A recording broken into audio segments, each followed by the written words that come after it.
Peace, peace, peace. Welcome. I am Chi Vital, aka King Chi, and I am back with another tool for your toolkits.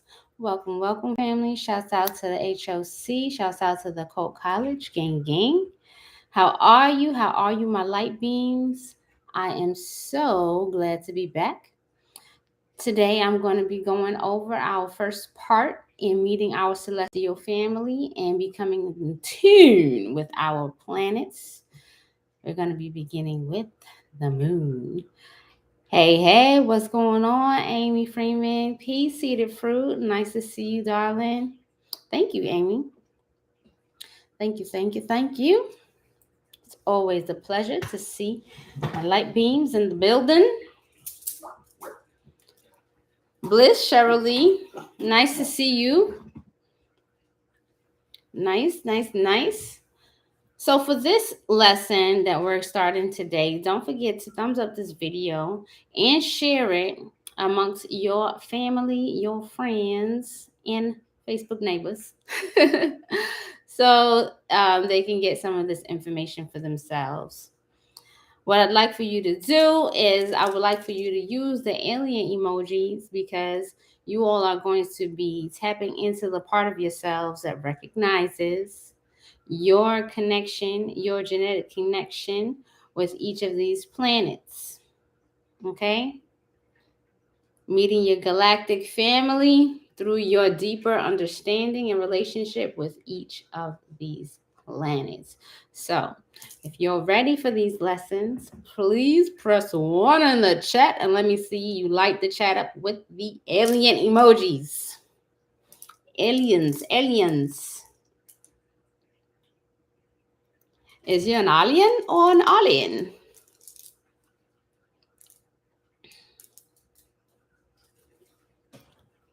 Yeah. So when you're ready, let me see those notebooks. Let me see those notebooks. Because I'm going to start to go over some of the information in regards to how we're going to be defining this moon in regards to you here on Earth, how it communicates. And I'll say the way that the moon shows up or is defined here on Earth, or how you may see it in astrology, is really how the planet itself pronounces itself into this physical form that we can understand. All right?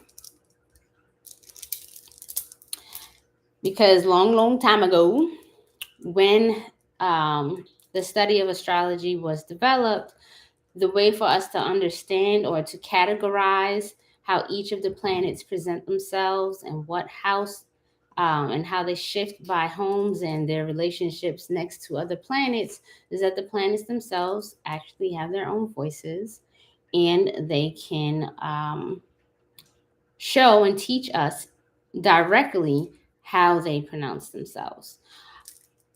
One of the first things I want to point out is, and you can start writing here, you can even start writing with that, because if you understand that the planets can converse with you directly, you already begin to open up the part of your mind that will remember that relationship. So these words, the semantics that I'm using are on purpose. Moon represents the mind. Okay? Moon represents the mind. The moon not only represents the mind that you have today, but the mind that has been with you for every lifetime that you've been here. So your mind, your moon mind, is similar to that of a hard drive on a computer. Okay? You can go and erase the temporary things that are on there, but there are parts of it that continue to go on and on and on unless you go all the way in to remove things, and you will change the computer forever. If you're able to change the hard drive on a computer, it's no longer the same computer. Am I right or wrong?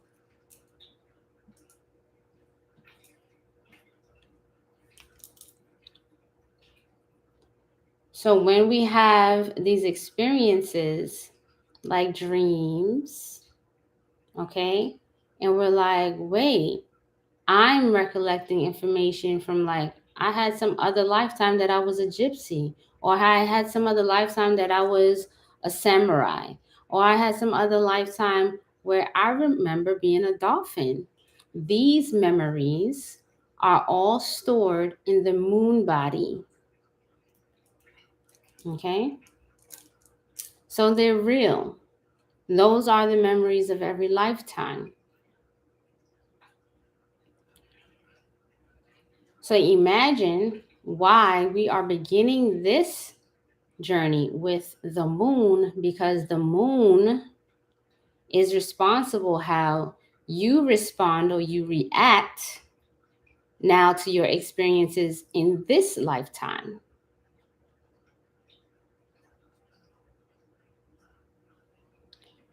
Now, the moon also represents the mother. While the moon represents the mother, the moon in your reality is not necessarily your mother, because the moon does not have to be a female biologically. The moon will represent the one who nurtures you, the one who nourishes your being, the one who provides mothering energy for you. So some of you may have a relationship with your father that is more like the moon. And that is correct. Then your moon would be representing your father in your life. Okay? That is where you would look to, where the moon is communicating with you. Okay? Because we're not going to be looking at our celestial families just on a piece of paper. Because if you show a piece of paper to someone where your moon is, they'll just use the black and white. Oh, this is what represents the mother, right? And they might be talking about all these qualities, but you yourself know that that quality of the moon really belongs to your father. Does this make sense?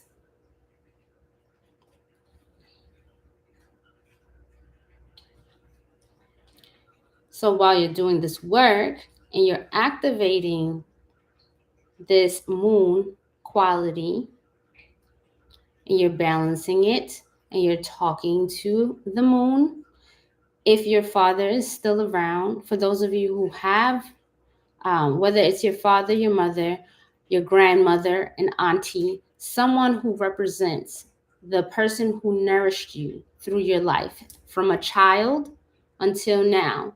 This is very important, okay?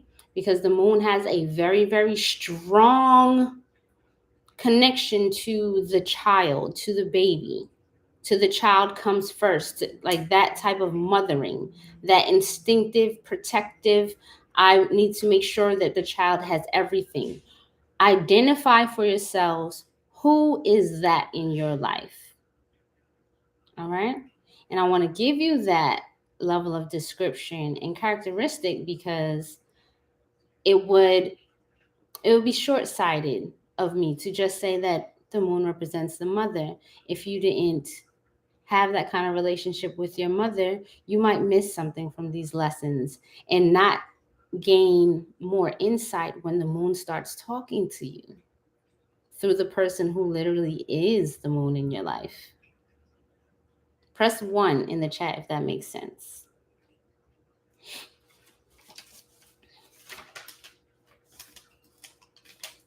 Okay.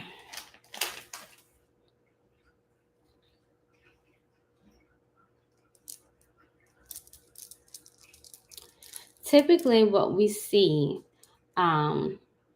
with the moon representing the mother, we look at the sun as representing the father. Um, in addition to that, the moon represents royalty, but it represents the queen. Um, when you think of a queen, you also need to think of the comforts, the things that are beautiful, what makes life feel good, um, what makes things better. Think of your environment. Your environment is going to directly reflect your moon, okay? Especially in terms of where you sleep, because the moon is going to govern the space where you sleep, where you rest, where you dream, your bedroom, your bed.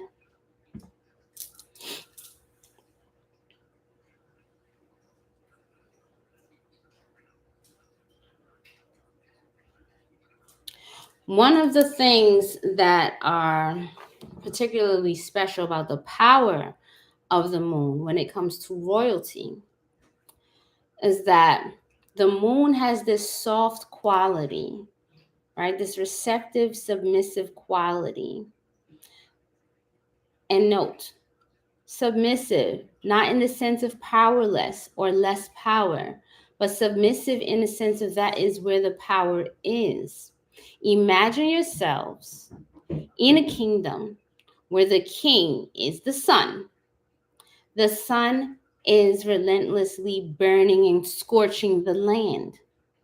If it were not for the coolness of the moon, if it were not for the softness of the moon, there would be too much heat. This bright, hot power needs the complement of the coolness and the softness, the sweetness of the moon. So when you are working your moon mantras, this is going to help. If you have someone in your life that is very harsh, scorching, overbearing in power, and you need them to be more receptive to what it is that you are desiring, okay, you need them to calm down in your environment to make it more beautiful.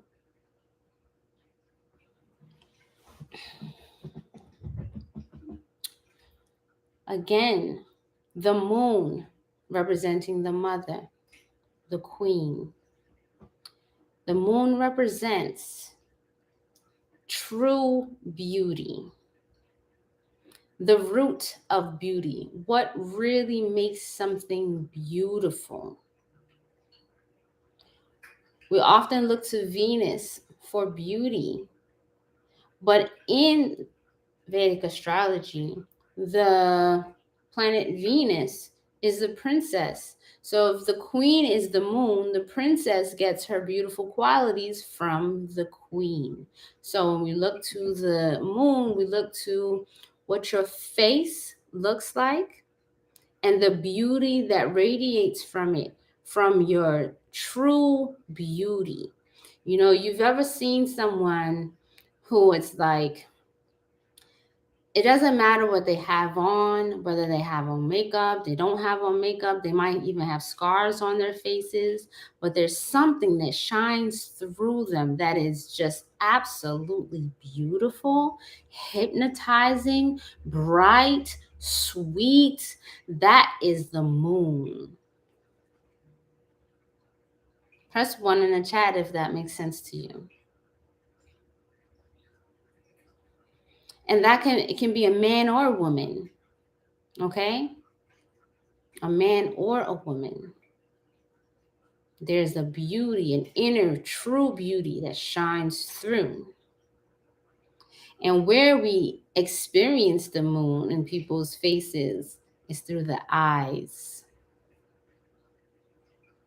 Through the eyes, those big bright eyes, those eyes that are like, woo, they pull you in, they're like, have you stuck. Everything else kind of can be doing something else, but those eyes, they speak to the soul, they speak to the moon. Okay, because we look at the soul as the hard drive of our being, right? Cool. Other things that represent the moon. I want to give you as many qualities because when the moon starts to speak to you, then you'll see the symbolism around you and you'll be able to pick it up and journal it. Like, okay, so this happened today. I know that after I did my chants, this occurred, that occurred. And you'll begin to have this very personal one-on-one conversation with the moon. All right. So the moon represents the color white or clear, like transparent. Looking at things like pearl or diamond because you can see through it. The moon represents really pure foods. Okay? Pure foods. The moon is a sattvic planet. It's pure. It represents purity. It's clean. It's clear. And remember, moon represents like really nice, really nurturing things. So food that is good, it smells good, it's good for you, it's pure, it's clean when it goes through the body. Okay? Not talking about your junk food that, oh, I love it when I have me some junk food. It feels great. No, that's not moon. Moon is like you having some pure basmati rice and you smell the fragrance of the saffron that was in the rice and you're eating it with like some clear broth. It's so good and nourishing to the bones.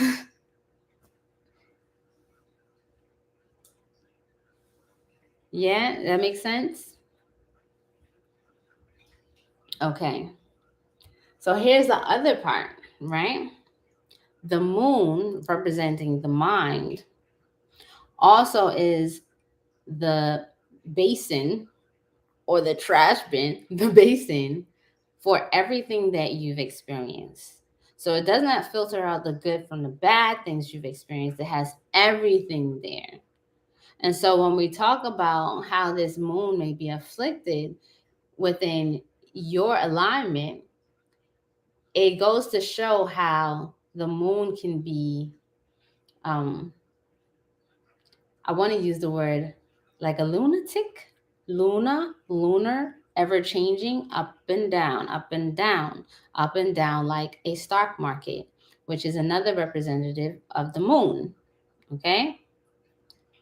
When we have the moon in a placement where it's constantly going up and down, up and down, up and down, we can see that a person experiences paranoia, all types of mental illness. So the moon will also represent mental illness, which can be seen in a chart and does not mean necessarily that that has to be the reality. This is why I'm introducing how to have these conversations with your celestial family.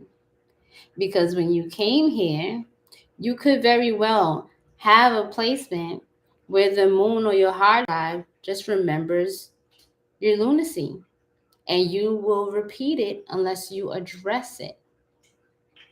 And the most important thing about addressing the moon in your life, the moon as it's represented by you, and how you relate to the moon outside of you, and now how you directly speak to the moon, is because if you do not address your relationship with the moon and get that thing into proper alignment for you, you will never be able to actively or intentionally regard the other planets because we do everything from the mind here.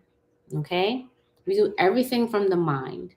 So if the moon has not been soothed, if the moon has not been nourished, if the moon has not been engaged in this conversation, then we are not going to be able to have clarity, mental clarity, to respond to how every other planet affects us.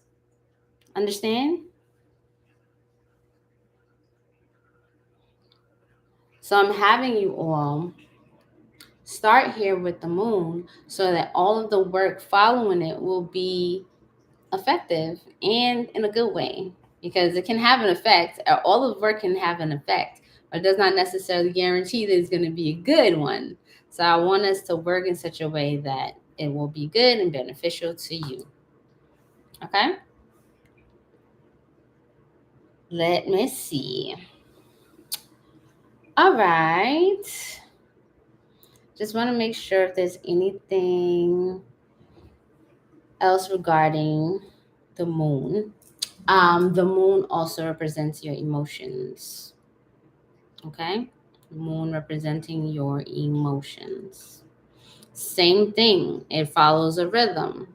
The emotions are ever changing. Okay? So I would love for all of you to take this work very seriously, because some of you do experience a lot of instability when it comes to your emotions, to your mind. And honestly, some of you cannot help it without this information. Okay? Drugs won't help. Okay? Talking to a psychologist won't necessarily do the job either. Sometimes an exorcism, that won't help either. Why? Because you have the kind of moon that will continue to make poor choices. Okay?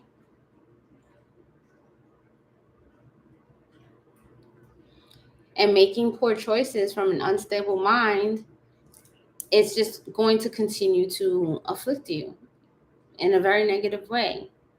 This is why no matter how much you have, no matter how many riches you have, no matter what job you have, no matter how many cars you have, how beautiful and big your home is.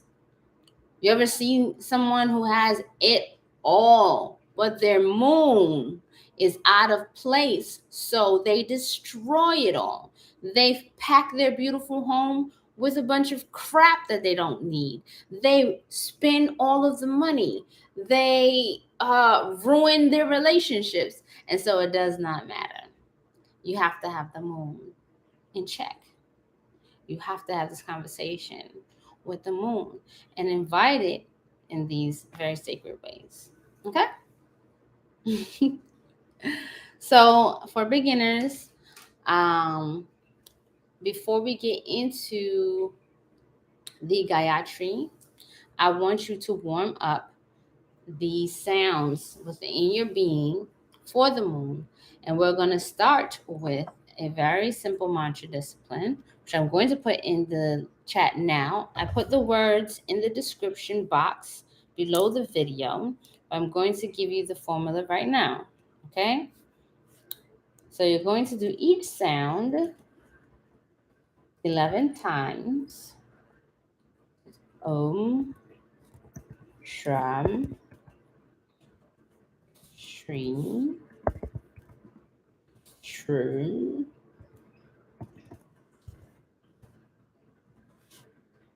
SAHA.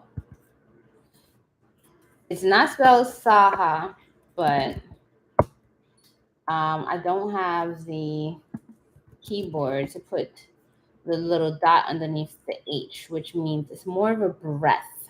So not like SAHA, but SAHA.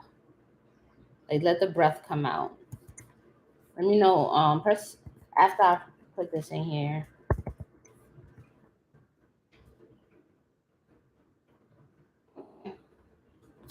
So this is the first one. Like I said, press 1 in the chat if you understand that 1, 2, 3. The fourth bija sound that I'm giving you is spelled SAH. It would have a dot underneath it so that you know that it's a breath. So it sounds like SAHA, but it's not necessarily an A there.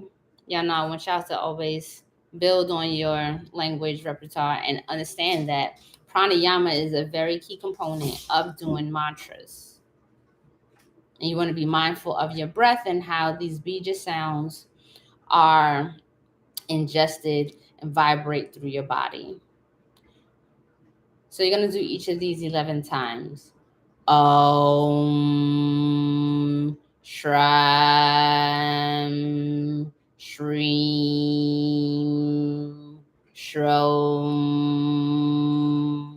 SAHA, SAHA, SAHA, CHANDRAYE, CHANDRAYE. Okay, that's how they sound. When you put it together, after you do the 11 of them at a time, all right? Om SHRAM SHRIM SHROOM SAHA CHANDRAYE NAMAH. Om SHRAM SHRIM SHROOM SAHA CHANDRAYE NAMAH. Om SHRAM SHRIM SHROOM SAHA CHANDRAYE NAMAH. Okay? You're going to do the entire mantra together.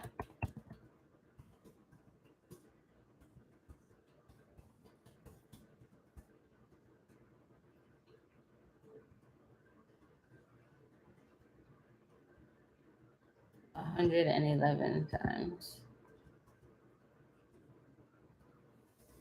Okay?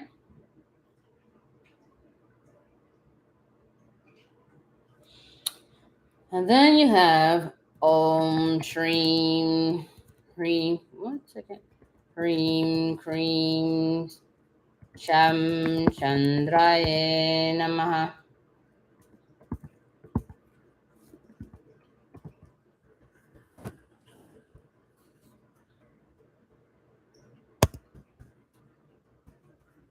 You're going to do that one 111 times.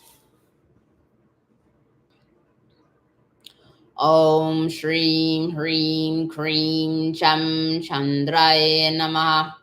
Om SHRIM KRIM CHAM CHANDRAYE NAMAHA. Om SHRIM KRIM CHAM CHANDRAYE NAMAHA. All right. You're going to do this facing the north or the northeast direction. Okay? Facing north or northeast direction. Make sure y'all write that down. There are 3 things or 3 pictures that you should have on your altar for this. One of them is pick your own favorite picture of the moon. Like a picture of the moon that stimulates inspiration. Something about looking at this picture of the moon just really draws you deep into your mind. All right? You want to also connect how the moon stimulates inspiration in such a way that it is what makes poets, your favorite writers, musicians, really, really talented. Because the moon is going to represent the intellect that is communicated in a very beautiful way that touches you deeply. Okay? This is not just the mind. This is not just intellect smart, what knowledge based. This is what really inspires you.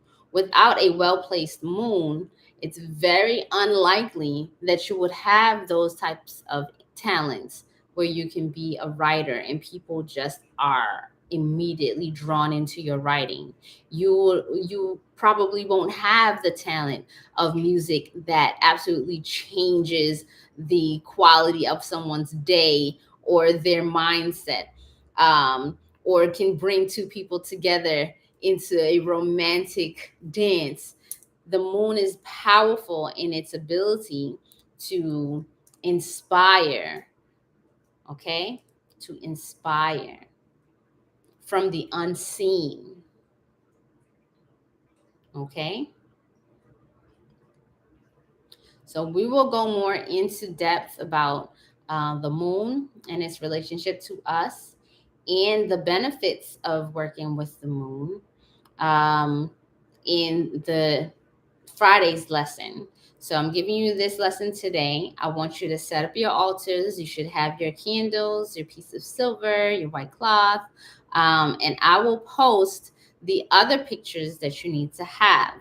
One of them is I'm going to give you a yantra, okay, to print out.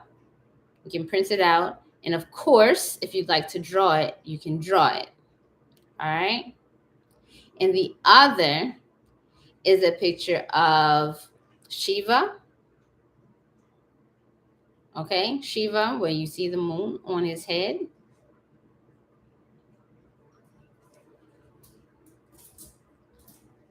And that's it. The candles are white. The candles are white. In the intro video, Meeting Your Celestial Families, if you missed any of that information, rewatch that video as I gave you some materials that you should have. All right, so if you're not all the way sure, rewatch that video and you will be all up to speed. Where are you going to post your homework? I will be reopening House of Chi. And for those of you who do not post your homework, you will be removed from the group as I'm downsizing the group to those individuals who are absolutely, sincerely, heart-centeredly dedicated to the information that comes from my heart to yours in the House of Chi. Okay? So I thank you all for being here. Please, again, like and share this video. And don't forget to hashtag my planets. That's how we're going to move with this one, my planets, because these are your friends. These are your crazy family that you're bringing into union with you for your benefit. All right. Peace, love, and bliss. I'll see you all on Friday.